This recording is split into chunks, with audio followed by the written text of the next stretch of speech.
Hi, welcome to Saranya சமையல். இன்றைக்கி நம்ம ஒயிட் வெஜ் குருமா எப்படி செய்கிறதுன்னு பார்க்கலாம். இப்போ நான் இதுக்கு ஒரு பேனில் ஒரு 4 ஸ்பூன் ஆயில் ஊற்றுறேன்.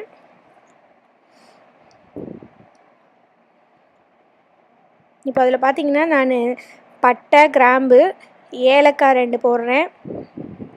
பாருங்கள், ஏலக்காய் 2, கிராம்பு 2, அன்னாசிப்பூ 1, கல்பாசனம் எல்லாமே சேர்த்துக்கிட்டேன். நம்ம தாளிக்கிறதுக்கு தேவையான எல்லா பொருளும் சேர்த்துக்கலாம். இப்போ அது நல்லா பொரிஞ்சிருச்சு.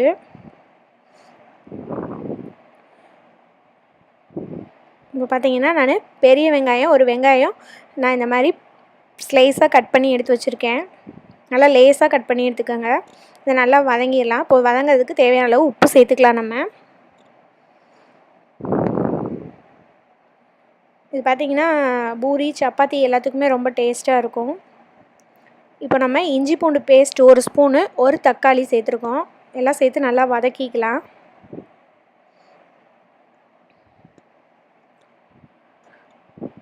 இதெல்லாம் நல்லா வதங்கியாச்சு.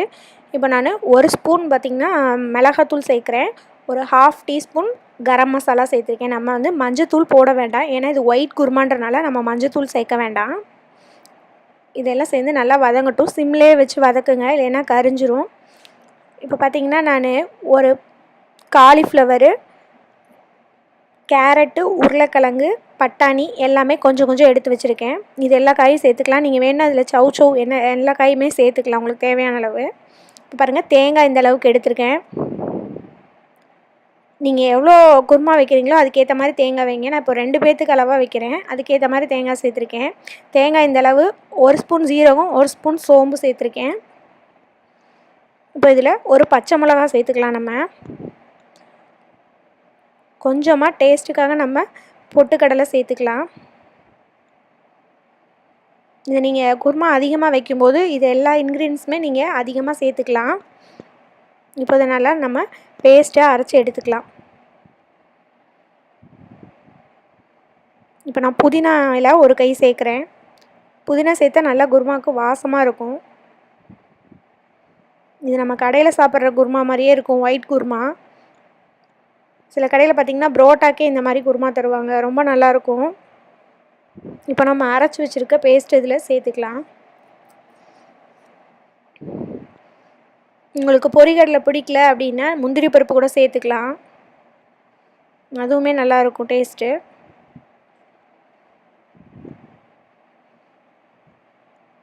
இப்போ இது கொதிக்கட்டும். இப்போ பாருங்கள், நல்லா ஒரு கொதி வந்துருச்சு. இப்போது நம்ம இதில் மல்லி இலை சேர்த்துக்கலாம்.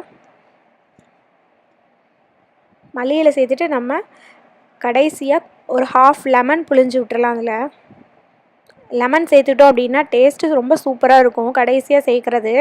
இப்போ பாருங்கள், நான் ஒரே விசிலில் ஆஃப் பண்ணிட்டேன். பாருங்கள், சூப்பராக குருமா ரெடி ஆயிடுச்சு. நல்லா வாசமாக இருக்குது, ரொம்ப சூப்பராக இருக்கும். இந்த குருமா பார்த்திங்கன்னா சப்பாத்தி, பூரி, தோசை எல்லாத்துக்குமே வச்சு சாப்பிட்லாம். கடையில் சாப்பிட்ற அதே மாதிரியே இருக்கும் டேஸ்ட்டு. கண்டிப்பாக எல்லாருமே ட்ரை பண்ணி பாருங்கள். ட்ரை பண்ணி பார்த்துட்டு சொல்லுங்கள். இந்த வீடியோ உங்களுக்கு பிடிச்சிருந்தா லைக் பண்ணுங்கள், ஷேர் பண்ணுங்கள், மறக்காமல் சப்ஸ்கிரைப் பண்ணுங்கள். Make it simple, feel the taste.